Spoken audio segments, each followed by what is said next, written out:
Un garçon nommé Ryo se réveille et trouve 2 livres et un couteau sur une table devant lui.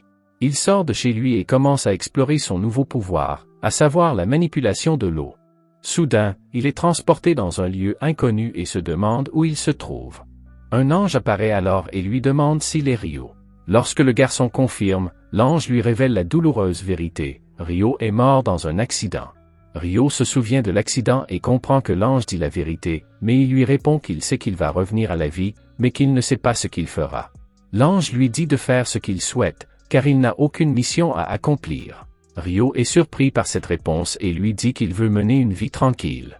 L'ange lui explique qu'il va l'envoyer dans un monde plein de magie appelé Fée, où 20% des êtres humains possèdent des pouvoirs magiques. Il dit à Ryo qu'il a le pouvoir de l'eau parce que cela lui convient et, comme il souhaite une vie tranquille, l'ange l'enverra dans la forêt de Rondo.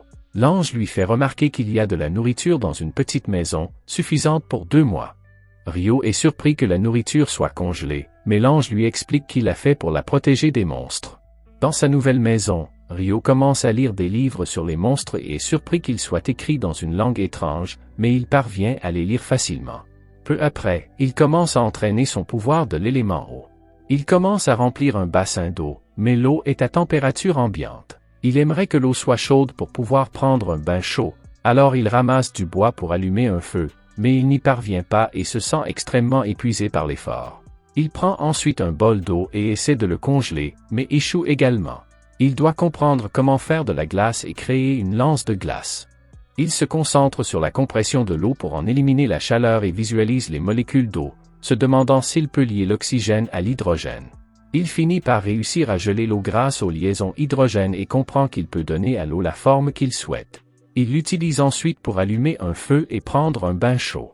Le lendemain, il commence à manger la nourriture que l'ange a préparée pour lui. Ryo se souvient que cette nourriture ne lui suffira que pour 2 mois et pense qu'il devra aller chasser avant qu'elle ne soit épuisée. Il se rend compte que cette forêt se trouve à l'extérieur de la barrière, il y aura donc beaucoup de monstres. Son couteau ne suffira pas pour chasser et il aura également besoin de magie offensive. Il recommence à s'entraîner et lance une boule d'eau qui l'enthousiasme car c'est son premier sort offensif réussi, même s'il n'a pas de puissance offensive.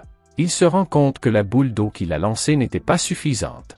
Il décide alors d'utiliser un jet d'eau, pensant que cela fonctionnera.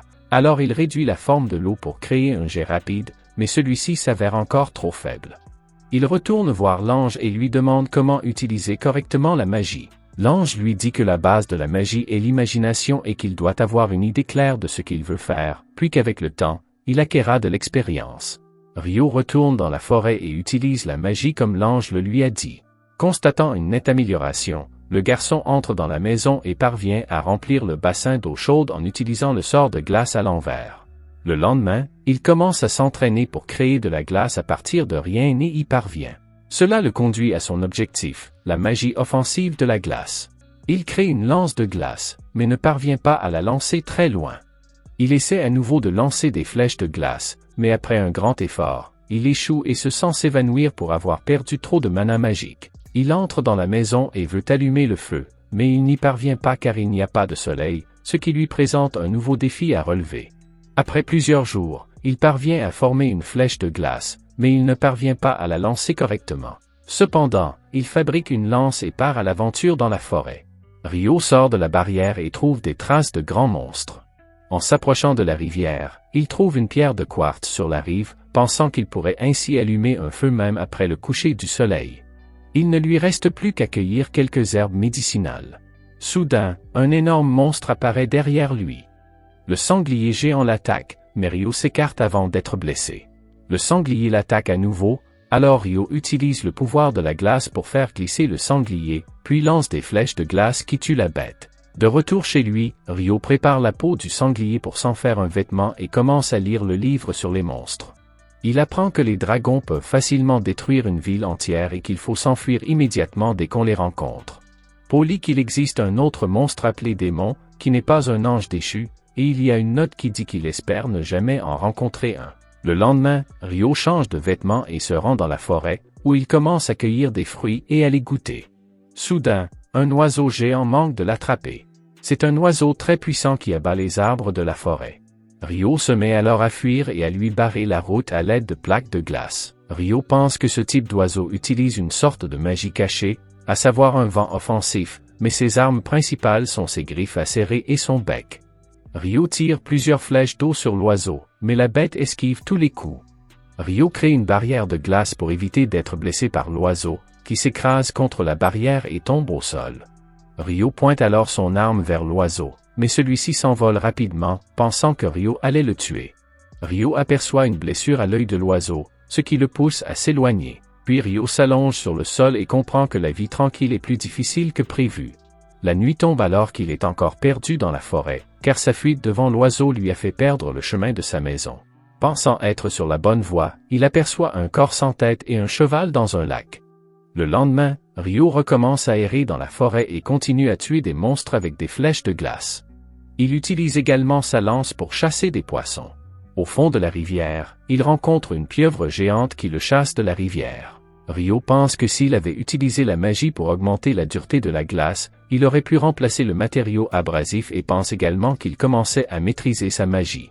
Il retourne ensuite vers le corps sans tête et Ryo se retrouve face à lui. Ryo dit que les monstres d'Ulahan ne sont pas mentionnés dans le livre sur les monstres pour débutants, mais celui-ci l'attaque. Cependant, le monstre parvient à frapper Ryo d'un coup et manque de le tuer avec le coup suivant, mais Ryo esquive le coup. Ryo reçoit un coup du monstre qui le jette à terre, pensant qu'il n'a plus aucune chance. Ryo comprend que ce monstre veut lui dire qu'il l'entraînera jusqu'à ce qu'il atteigne le niveau requis. Le monstre lui montre alors une épée d'eau qui étonne Ryo. Le monstre la lui donne et Ryo pense qu'il lui demande d'apprendre à bien s'en servir. Peu de temps après, Ryo retourne dans la forêt et se retrouve à nouveau face à l'oiseau. Il voit la griffure dans son œil, mais sa couleur est devenue plus foncée qu'auparavant et il se demande s'il a évolué par rapport à avant. Puis l'oiseau lance un jet d'air contre Ryo, mais le garçon lui fait face en créant des barrières de glace. Cependant, Ryo est surpris par la destruction de ces barrières et commence à s'enfuir. Puis Ryo reçoit une attaque fulgurante qui le projette au sol. L'oiseau géant le soulève avec ses serres, mais Ryo bloque l'attaque à l'aide de son épée. L'oiseau s'envole, prêt à attaquer Ryo, mais le garçon parvient à poignarder habilement l'oiseau avec son épée, le faisant tomber au sol. Ryo s'approche alors et le remercie de l'avoir rendu plus fort. Ryo retire son épée et l'oiseau meurt. Soudain, un dragon atterrit devant Ryo dans la forêt, le surprenant. Le dragon lui dit qu'il n'avait pas utilisé la télépathie depuis longtemps et qu'il n'était pas sûr que cela fonctionne encore, ce qui pousse Ryo à lui demander ce que c'est. Le dragon demande à Ryo s'il a rencontré un oiseau qui a évolué après avoir été un faucon assassin à cet endroit, et Ryo lui répond que oui. Le dragon comprend que Ryo l'a tué et remarque que le garçon porte une arme rare. Ryo lui montre l'arme et le dragon lui dit qu'elle appartient au roi des fées. Comme le roi la lui a donnée, Ryo a fait quelque chose qui le rend digne de posséder cette arme. Ryo veut poser plusieurs questions au dragon, mais celui-ci lui dit qu'il doit partir. Mais avant de partir, le dragon lui dit qu'il s'appelle Lewin et s'envole. Ryo ne s'attendait pas à parler à un dragon de toute sa vie et ne s'attendait pas à se retrouver dans un monde fantastique comme celui-ci. Pendant ce temps, l'ange pense avoir négligé quelque chose et voit que Ryo possède un pouvoir caché. Il en est surpris, car la dernière personne qui possédait cette capacité était une jeune fille qu'il avait envoyée dans un autre monde, et cela s'était passé 10 000 ans auparavant. Mais dans le cas de Ryo, son pouvoir caché est l'éternelle jeunesse. Voici le premier épisode de ce nouvel anime. Si vous souhaitez voir la suite, commentez et abonnez-vous pour ne pas manquer le prochain épisode.